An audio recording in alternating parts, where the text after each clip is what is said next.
Okay दोस्तों, अब हम देखने वाले हैं magnetic field on the axis of a circular coil. तो क्या है यहां पर, मेरे पास यहां पर एक सर्कुलर कॉइल है जिसके अंदर करंट फ्लो कर रहा है आई, और अब जो है मैं सेंटर से उस प्लेन से बाहर चला गया हूं और यहां पर एक्सिस पे एक पॉइंट है पी, ठीक है, और डिस्टेंस जो है वो हमारा है X. We have to find the magnetic field B at the point P. तो इसके लिए मुझे काम करना पड़ेगा, वो ये है, मैंने सबसे पहले यहां पर एक बहुत छोटा एलिमेंटल टुकड़ा काटा और एग्जैक्टली सिमिलरली यहां पर भी मैंने एक एलिमेंटल टुकड़ा काटा। यह है मेरा डीएल वेक्टर और बाय सिमेट्री यहां पर भी मैंने वैसा ही एक टुकड़ा जो है वो मैंने काट लिया, ठीक है। अब अगर हम ध्यान दें, यह है मेरा डिस्टेंस आर,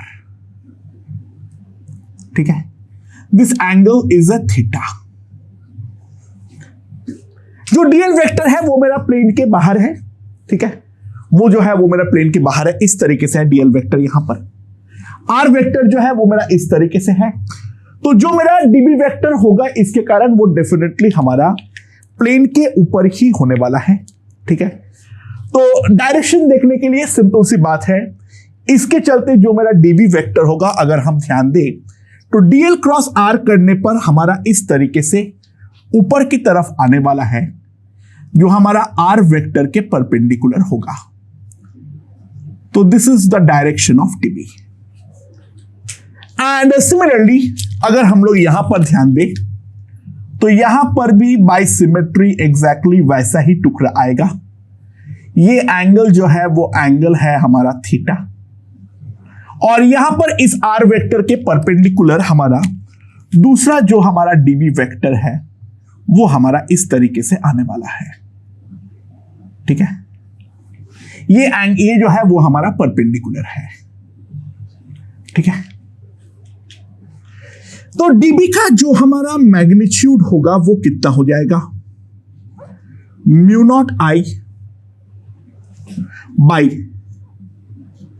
4 पाई। अच्छा, डीएल वेक्टर और आर वेक्टर ऑब्वियसली आपस में परपेंडिकुलर है, तो डीएल क्रॉस आर के बदले मैं सिंपली डीएल इंटू आर लिख सकता हूं by are cube.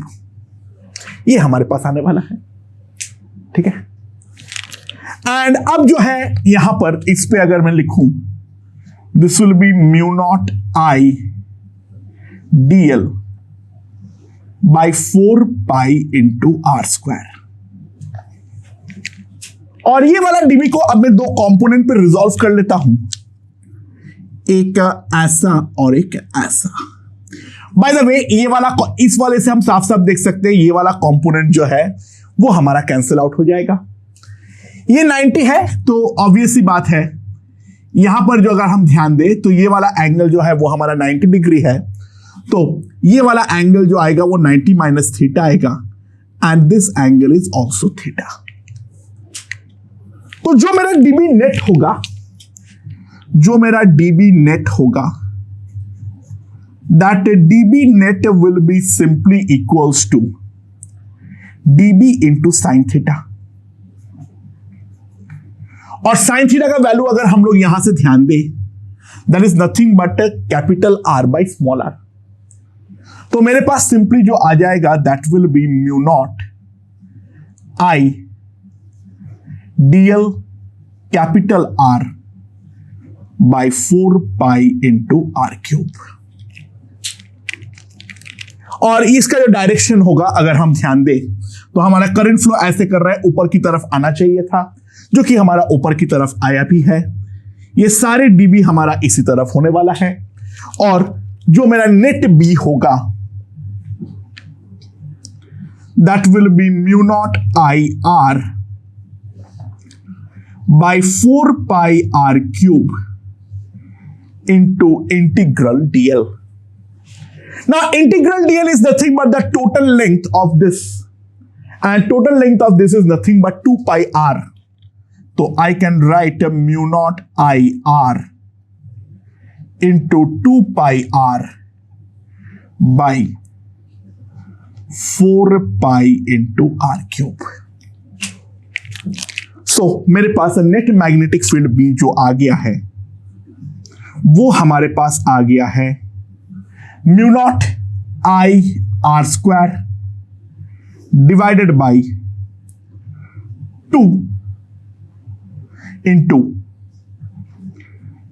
Are square plus X square to the power of 3/2। ये हमारे पास बी का वैल्यू आ चुका है at any general axial point. यहां पर कोई इंक्रीजिंग डिक्रीजिंग का फंडा नहीं है, साफ साफ देख सकते हैं as X increases my B decreases, as X increases my B साफ साफ डिक्रीजेस। अच्छा, एट सेंटर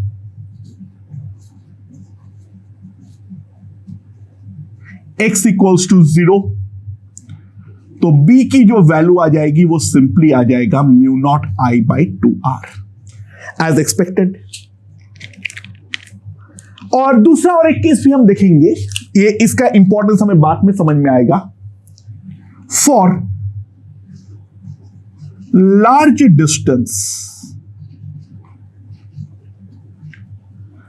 डिस्टेंस मतलब x जो है वो हमारा इंफिनिटी को टेंड कर रहा है, तो R square plus X square को मैं प्रैक्टिकली एक्स स्क्वायर लिख सकता हूं। तो b का वैल्यू जो हमारे पास आएगा that will be mu naught I R square by 2x cube. x अगर हमारा बहुत बड़ा होगा, यानी x टेंड टू इंफिनिटी के बदले मैं ऐसे लिखता हूं x much much greater than r, तो b जो है उसका वैल्यू हमारा ये पर्टिकुलर वैल्यू को अटेंड करना कोशिश करेगा। इसका इंपॉर्टेंस क्या है वो हमें बाद में समझ में आएगा, लेकिन सबसे पहले इतनी सारी बातें हमें समझना पड़ेगा। ये एक टर्म के लिए है, तो ऑब्वियस सी बात है फॉर n टर्न्स अगर हम ध्यान दें, n टर्न्स के लिए जो हमारा b की वैल्यू आ जाएगी that will be mu naught n I R square divided by 2 into R square plus X square to the power of 3/2। ये हमारा n टर्न्स के लिए b का वैल्यू जो है वो हमारा आने वाला है। ठीक है, तो अगर हम b का ग्राफ ड्रॉ करने का कोशिश करें in terms of x,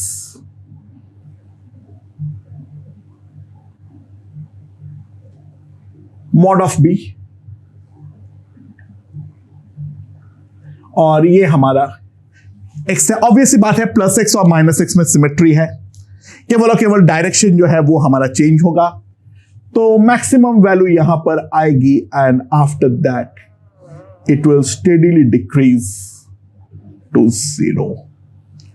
maximum value occurs at the centre mu naught I by 2r। ठीक है, तो ये सारी बातें जो है वो हमें ध्यान देना है। This formula is extremely important to us, ये वाला चीज भी हमें साथ ही साथ याद रखनी पड़ेगी। अच्छा, मैग्नेटिक फील्ड लाइंस किस तरीके से होता है? मैग्नेटिक फील्ड लाइंस जो होंगे वो इस प्रकार से होते हैं, ध्यान दो, इसमें हमेशा ऊपर की तरफ होगा। ठीक है, तो यहां पर जो हमारे फील्ड लाइन होते हैं, बीच वाला इस तरीके से होता है। ठीक है, बीच वाला इस तरीके से होता है एंड आफ्टर दैट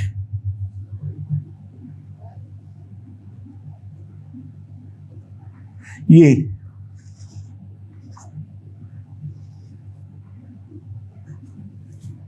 यहां पर अगर मैं थोड़ा सा इधर और ड्रॉ करूं,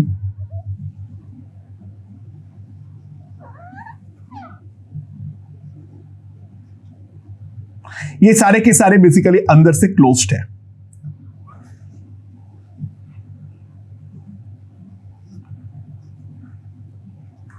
इस तरीके से एंड फाइनली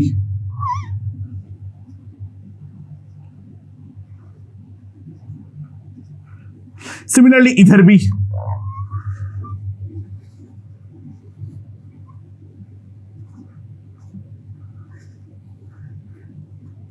इधर भी।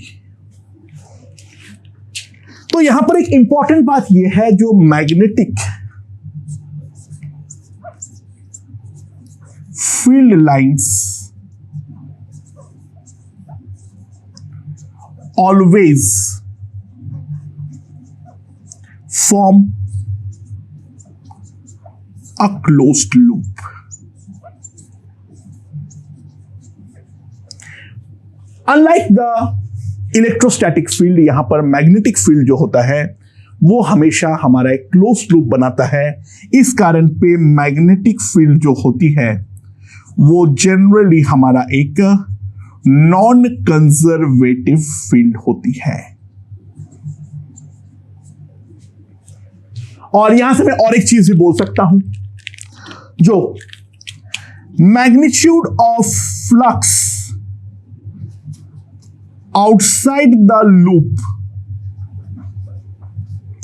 will be equals to magnitude of flux inside the loop। क्योंकि ऑब्वियस सी बात है, जितना हमारा यहां से बाहर जाएगा वो सारे के सारे हमारा अंदर आएगा, तो ये हमारा क्लोज लूप बनाएगा। एंड यहां से हम और एक चीज भी बोल सकते हैं, for a closed surface integral B dot ds will be always equals to 0। Close loop के लिए इंटीग्रल B dot ds हमेशा हमारा 0 होगा, क्योंकि जितना लाइंस हमारा बाहर कटेगा उतना ही लाइन अंदर आते हुए कटेगा। तो नेट फ्लक्स एक क्लोज सरफेस के लिए हमेशा हमारा 0 होता है।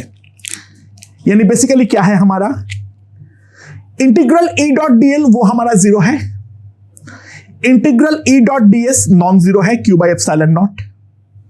ठीक है, इंटीग्रल B डॉट ds वो हमारा 0 है, बट आगे हम देखेंगे इंटीग्रल B डॉट dl जो है वो हमारा 0 नहीं होता है, वो एक फाइनाइट वैल्यू होती है, जो हम नेक्स्ट पार्ट पे देखेंगे। That is called the Ampere's law.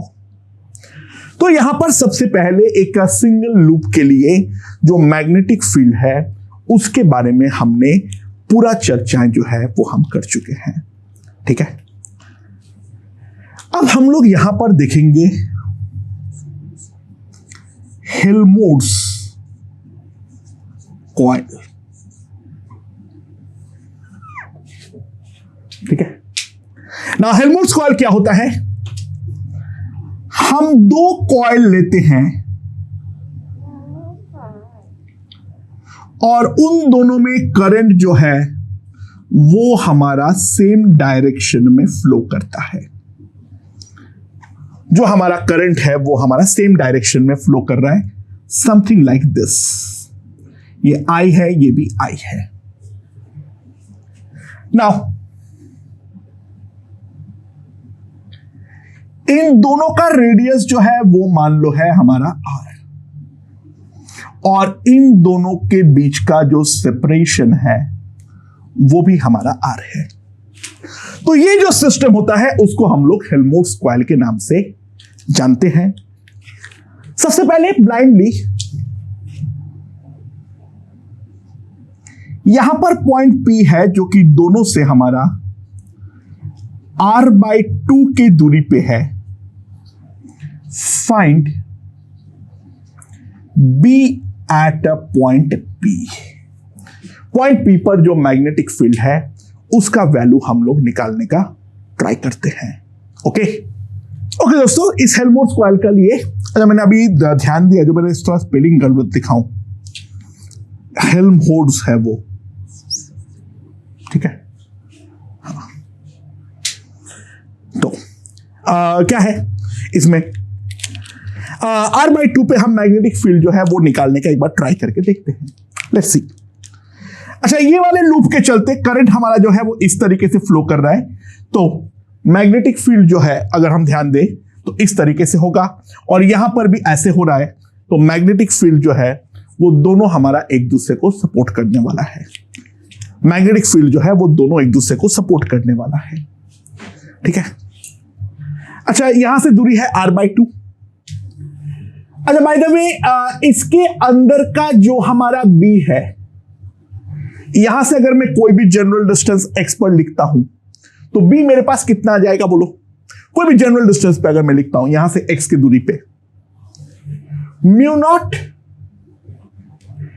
I/r² by 2 into r² plus x² to the power 3/2 plus μ0 I/r² by 2 times r² plus r minus x का whole square to the power of 3/2। ये कोई भी general distance x पे हमारा value है। ठीक है, सो eight x equals to r/2 b की जो वैल्यू आएगी दैट विल बी, ये दोनों तो इक्वल हो जाएगा तो 2 टाइम्स आ जाएगा, तो ये 2 और ये 2 में काट दे रहा हूं, μ0 I/r² plus r² plus r² by 4 to the power of 3/2। तो यहां पर आ जाएगा 5r² by 4 to the power 3/2। तो यहां पर हमारे पास आ जाएगा μ0 I/r² divided by 5√5 r³ by 8। तो b जो हमारे पास आएगा that will be equals to 8 μ0 I/r², sorry r² खत्म कर दो, बाई 5√5 इंटू r। ये हमारे पास b की वैल्यू आएगी। Now for the Helmholtz coil an amazing thing is observed. ध्यान देना, what will be the value of dB by dx।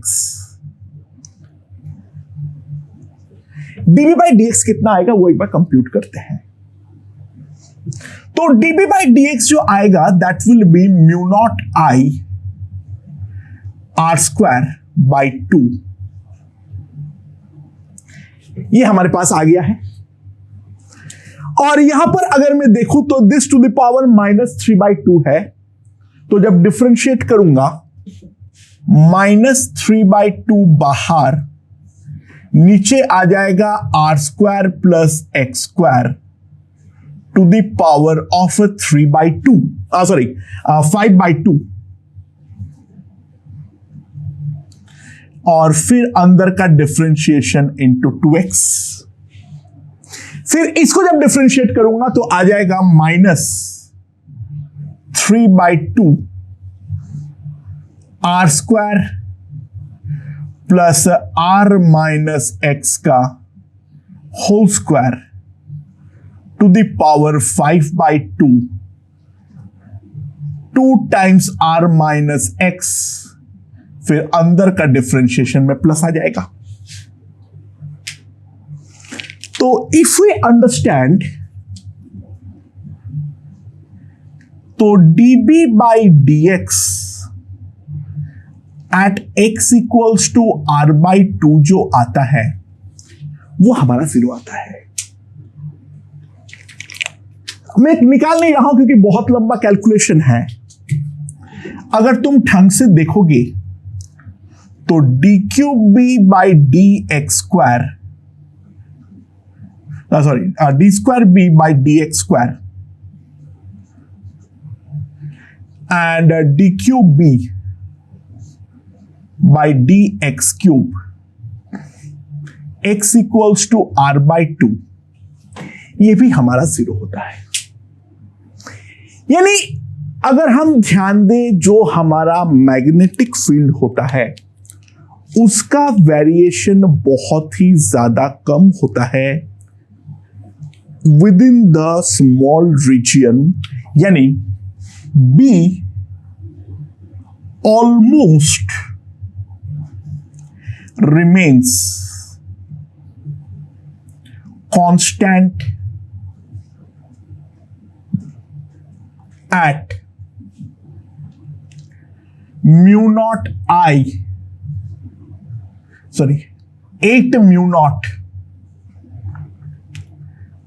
I by 5 root 5 R within the two coils. दोनों coil के बीच में ये लगभग हमारा हमेशा ही एक कांस्टेंट वैल्यू जो है वो हमारा अटेन रखता है। यानी बेसिकली जो होता है, ध्यान दो, ये है हमारा x इक्वल्स टू 0 अगर मैं एक को बोलता हूं, और दूसरा है वो हमारा x इक्वल्स टू r है। जो पहला कॉइल का इफेक्ट है वो पहला कॉइल का इफेक्ट इस तरीके से कम होता है। दूसरा कॉइल जो है वो हमारा सेंटर से इस तरीके से कम होता है, और इन दोनों का जो हमारा नेट इफेक्ट होता है वो लगभग इस रीजन के अंदर हमारा कांस्टेंट रहता है। ये हमारा बी नेट है। तो अगर मैं मैग्नेटिक फील्ड के बारे में देखूं, अगर ये वाले का मैंने साइड व्यू ड्रॉ कर रहा हूं, तो ध्यान देना, ये दोनों लूप हमें इस तरीके से नजर आएगा। इन दोनों से इस तरीके से अंदर जा रहा है, और यहां से इस तरीके से हमारा बाहर आ रहा है। ठीक है, यहां पर इस तरीके से हमारा बाहर आ रहा है। तो इसके चलते जो मैग्नेटिक फील्ड होगा यहां पर लेफ्ट की तरफ होगा, और यहां पर भी हमारा इस तरीके से आएगा। तो जो हमारा मैग्नेटिक फील्ड लाइंस होते हैं, ये तो बीच वाला हमारा लाइन ऑफ सिमेट्री है। तो बीच वाला रीजन का जो फील्ड लाइंस होते हैं वो नियरली हमारा पैरेलल होते हैं, एंड आफ्टर दैट ये हमारा इस तरीके का सर्कुलर लूप जो है बाहर पे जैसे जैसे जाएगा वैसे वैसे ये हमारा फैन आउट करेगा, लेकिन जो इंटरमीडिएट रीजन है उस इंटरमीडिएट रीजन पे लगभग हमारा वो पैरेलल रहता है। It's a very important thing that has to be understood. तो magnetic field lines look something like this. ठीक है,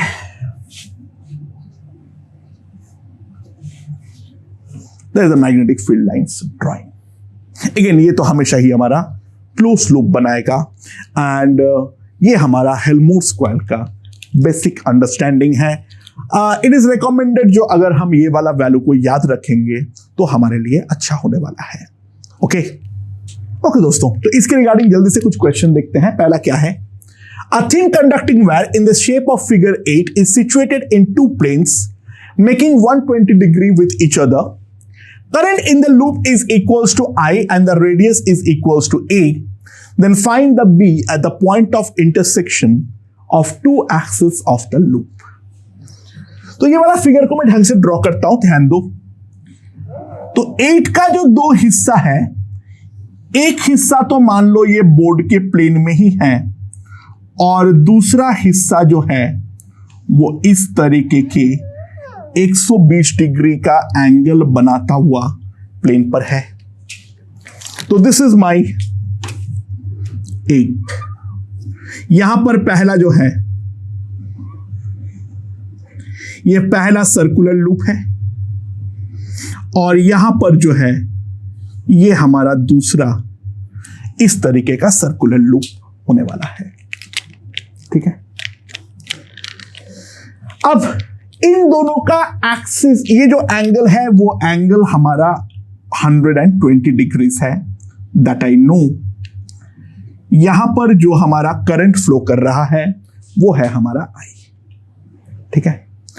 तो इसका एक्सिस इस तरीके से होगा, इसका एक्सिस कुछ इस तरीके का होगा, और उसके बीच में मैग्नेटिक फील्ड जो होगा वो मैग्नेटिक फील्ड हमारा कितना होगा वो चीज हमें निकालनी है।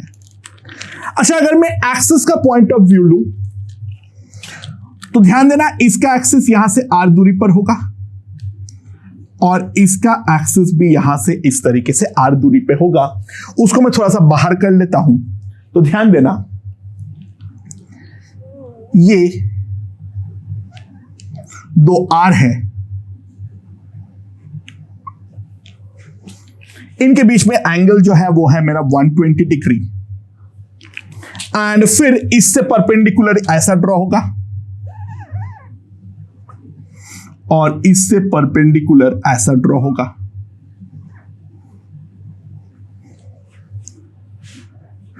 ठीक है, ये हमारा इस तरीके से ड्रॉ होने वाला है। ये हमारा 90 है, ये हमारा 90 है, ये 120 है, तो ये हमारा डेफिनेटली 60 डिग्री होने वाला है। ठीक है,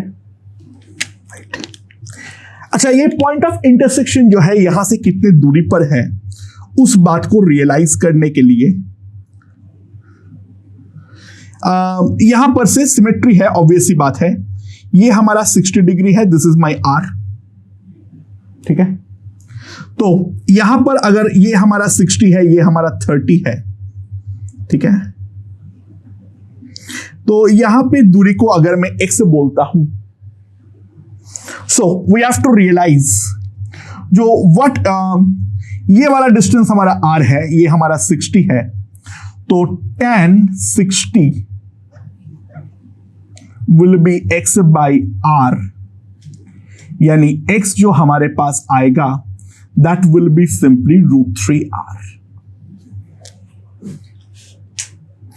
अच्छा, दोनों का मैग्नीट्यूड ऑब्वियसली सेम होने वाला है। इसका मैग्नेटिक फील्ड को B1 बोल देता हूं, तो इसके मैग्नेटिक फील्ड का भी इंडक्शन B1 ही होगा, और यहां पर जो दोनों के बीच का एंगल होगा that angle is going to be 60 degree. So B1 का वैल्यू कितनी होगी? μ0 I a square, sorry current I capital I दिया हुआ है, by 2 a square, radius a है, sorry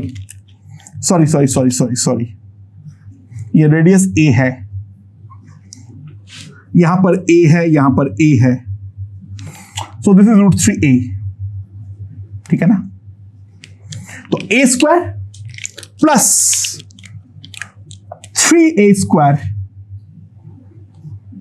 whole to the power of 3/2, तो ये हमारे पास 4a स्क्वायर हो जाएगा, मतलब ये हो जाएगा 2a रूट लेने के बाद, और 2a मतलब हो जाएगा 8a क्यूब, तो यहां पर हमारे पास आ जाएगा 16a क्यूब, तो ये मेरे पास आ जाएगा μ0 I बाई 16a।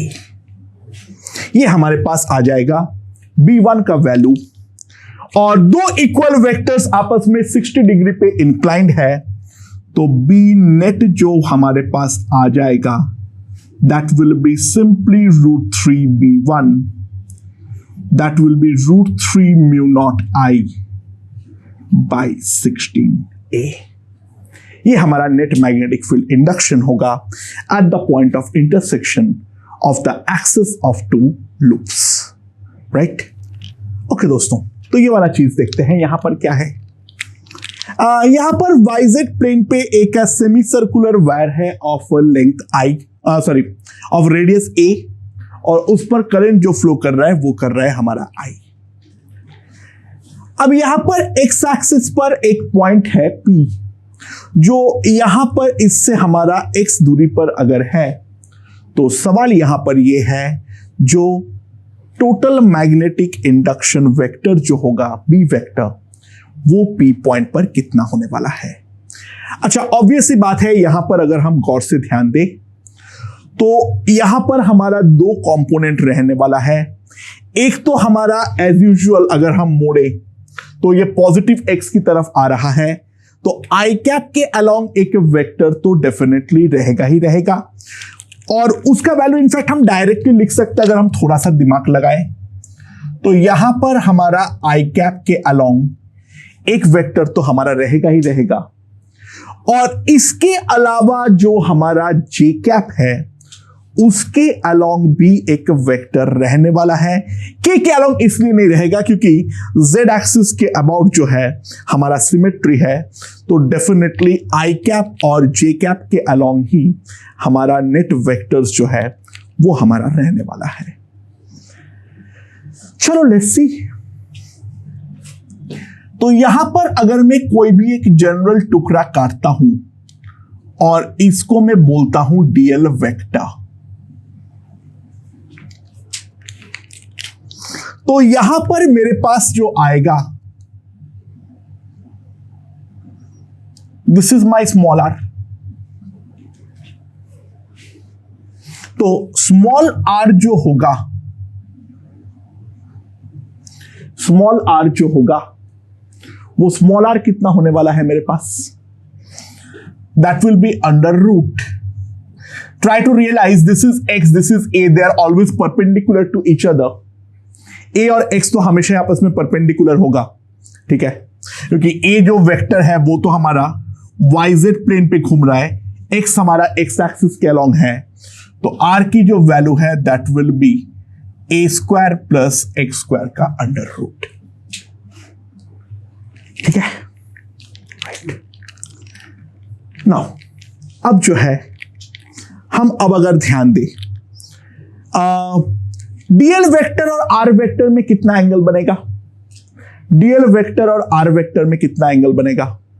यहां पर सिनेरियो क्या है समझो, यहां पर सिनेरियो क्या है समझो, जो हमारे पास जो है केवल इतना ही वायर है, एक तरफ जो है वो हमें पूछ दिया गया है, एक तरफ जो है वो हमारा पूछ दिया गया है, ठीक है। तो यहां पर जब मैं डीएल काटूंगा तो यहां पर हमारा आर वेक्टर आएगा, ये आर वेक्टर के करस्पॉन्डिंग जो डीबी वेक्टर आएगा वो तो हमारा इस तरीके से आएगा। डीएल वेक्टर और आर वेक्टर जो है वो हमारा आपस में परपेंडिकुलर है, उस चीज में कोई भी प्रॉब्लम जो है वो तो हमारा नहीं होने वाला है। डीएल वेक्टर और आर वेक्टर डेफिनेटली आपस में परपेंडिकुलर है, तो डीबी की जो वैल्यू आएगी that will be mu naught into I DL into R by 4 pi R cube, that will be mu naught I DL by 4 pi into R square, ये हमारे पास आएगा, ठीक है। अब डीबी का यहां पर दो कंपोनेंट होगा, एक ऐसा और एक ऐसा, यानी यहां पर अगर हम ध्यान दें तो यहां पर डीबी वेक्टर हमारा इस तरीके से आने वाला है, एक ऐसा कंपोनेंट होगा और एक इस तरीके से कंपोनेंट होने वाला है, ठीक है। डीबी क्रॉस करके देख लो उसी तरफ आ रहा है, ठीक है। तो एक ऐसा आएगा कंपोनेंट और एक इस तरीके से हमारा कंपोनेंट आने वाला है, ठीक है। सो अब मुझे यहां पर दो कंपोनेंट पे इसे हमें तोड़ने की जरूरत पड़ेगी, दो कंपोनेंट के अलोंग जो है हमें तोड़ने की रिक्वायरमेंट पड़ेगी, एंड वो जो हमारा दोनों कंपोनेंट होगा वो दोनों कंपोनेंट अगर हम ध्यान दें, मतलब एक चीज देख लो, डी आर वेक्टर हमारा रोटेटिंग वेक्टर है, सॉरी ये आर वेक्टर जो है हमारा रोटेटिंग वेक्टर है, आर तो हमारा कुछ इस तरीके से है, ठीक है। तो ये वाला जो कंपोनेंट होगा उसका y और z दोनों कंपोनेंट हमारा साथ ही साथ होने वाला है, वहां पे हमारा दोनों कंपोनेंट जो है वो हमारा साथ ही साथ जो है वो हमारा होने वाला है। तो एक इंपॉर्टेंट बात पे ध्यान दो, हमें ये वाला कंपोनेंट तो डायरेक्टली ऐड हो जाएगा, बाकी ये एक रोटेटिंग वेक्टर है, तो वो रोटेटिंग वेक्टर को हमें वापस कंपोनेंट पे रिजॉल्व करना पड़ेगा अलोंग y और अलोंग z, जहां पे y कंपोनेंट वाला जो है वो रह जाएगा बाय सिमेट्री, जो हमारा z कंपोनेंट है वो हमारा कैंसल आउट हो जाएगा। सबसे पहले हम इस बात को रियलाइज करें, ये वाले फिगर से और ज्यादा क्लियर होगा। ये वाला वेक्टर तो हमेशा इस तरीके से रहेगा, बट जैसे जैसे हमारा r रोटेट करेगा तो ये वाला कंपोनेंट भी तो ये पूरा एक 180 डिग्री एंगल पे आके रोटेट करने वाला है। तो यहां पर जो हमारा कंपोनेंट नेट बचेगा ये वाले डायरेक्शन पे तो कैंसिल होगा, that is the direction of symmetry, but एक ऊपर के साथ साथ नेट हमारा इस डायरेक्शन पर भी कंपोनेंट जो है वो हमारा बच जाएगा। ये सबसे पहले बताओ समझ में आया है या नहीं आया है? ठीक है, यहां पर समझना तो जरूरी है जो हमें। तो dbx तो मैं डायरेक्टली लिख देता हूं, इनफैक्ट bx में डायरेक्टली लिख देता हूं। वो हमारे पास जो सर्कुलर का होता है उसका एग्जैक्टली आधा होगा, यानी हमारे पास आ जाएगा mu naught I R square by 4 R square plus X square to the power 3/2। अगर मैं वेक्टोरियली लिखूं that will be I cap. ठीक है, राइट। और वो हमारे कैसे कहां से लिखे थे हमने? यहां पर ये वाला एंगल अगर हमारा थीटा है, यहां पर ये वाला एंगल अगर हमारा थीटा है तो ये वाला एंगल हमारा वापस थीटा है। तो dbYz क्या आएगा? तो dbYz हमारा कितना आ जाएगा? ठीक है, अगेन मैं ऑपोजिट गड़बड़ किया हूं, ये कैपिटल आर नहीं है, ये ए है। अरे दोस्तों sorry sorry sorry sorry sorry sorry, इस पे थोड़ा सा ध्यान देना। हाँ, तो YZ के करस्पॉन्डिंग जो हमारा एक्सिस आएगा, so that will be mu naught I dl by 4 pi R square into X by R. ये हमारा dbYz आने वाला है। ठीक है, सबसे पहले हम इस बात को रियलाइज करें।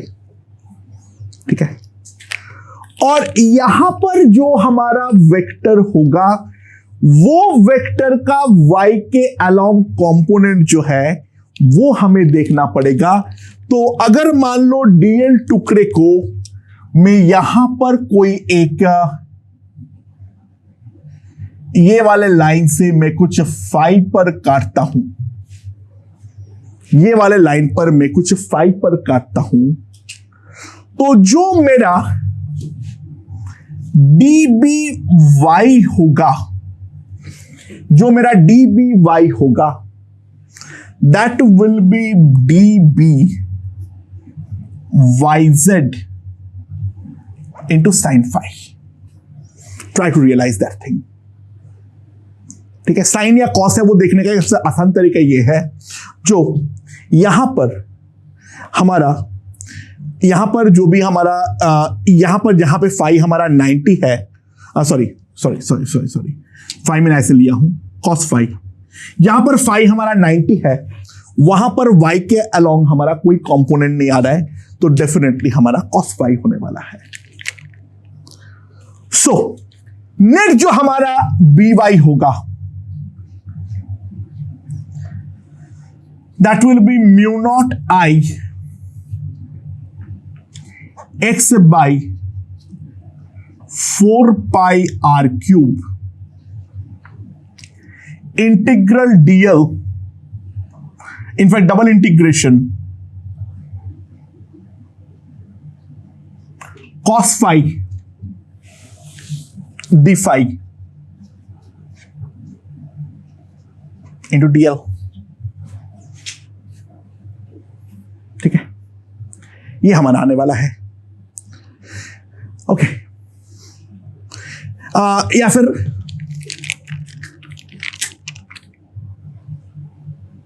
ये जो मैंने लाइन लिखा हूं ना, इसको काट देना।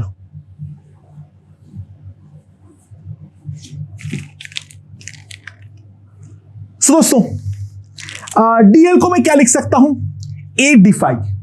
डीएल को मैं क्या लिख सकता हूं, 8d5। तो हमारे पास क्या आ जाएगा, mu naught I A X by 4 pi R cube into cos phi d phi। ये हम लोग डायरेक्टली लिख सकते हैं। एंड सो by का जो हमारा वैल्यू आ जाएगा, that will be mu naught I A X by 4 pi R cube integral cos phi d phi, and it varies from minus pi by 2 to plus pi by 2. So this will simply come out to be, it will be simply 2. तो mu naught I A X by 2 pi A square plus X square to the power of 3/2। ये हमारे पास B Y का value आ जाएगा। और B x vector तो हमने पहले ही निकाल रखे हैं, तो जो नेट बी वेक्टर होगा हमारे पास, that B vector will be mu naught I A by 4 pi a square plus x square to the power 3/2। यहां पर आ जाएगा मेरे पास पाई a i cap plus 2x j cap. So that will be the net B vector for this semicircular ring। Semicircular ring के लिए निकालना थोड़ा सा मुश्किल है, क्योंकि हमें 2 बार यहां पर एलिमेंट काटने पे जरूरत है। आर वेक्टर क्योंकि हमारा रोटेटिंग वेक्टर है, तो ये जो हमारा डीबी वेक्टर है वो भी एक रोटेटिंग वेक्टर होगा। ये यहां से चालू करके इस तरीके से घूमते हुए यहां पर जाने वाला है, ठीक है, यहां से चलता हुआ ऐसे घूम के यहां पर आने वाला है। सो ट्राई टू रियलाइज, जो z कंपोनेंट तो आपस में कैंसिल आउट होगा, लेकिन y के अलोंग एक नेट मैग्नेटिक फील्ड यहां पर हमारा बच जाएगा। डायरेक्टली इसको देख के ऐसे लग सकता है y के अलोंग है, वैसा नहीं है। वो तो एक्चुअल में हमारा इस सर्कुलर प्लेन पे जो है, जैसे जैसे ये रिंग घूमेगा वैसे वैसे ही हमारा डीबी वेक्टर जो है वो वाला कंपोनेंट वो भी हमारा घूमने वाला है। So that is the net B vector at a general point x जो हमने निकाल लिए हैं। तो लूप के चलते मैग्नेटिक फील्ड हमारा समाप्त होता है। Now we move on to a special figure that is called solenoid. Let's C.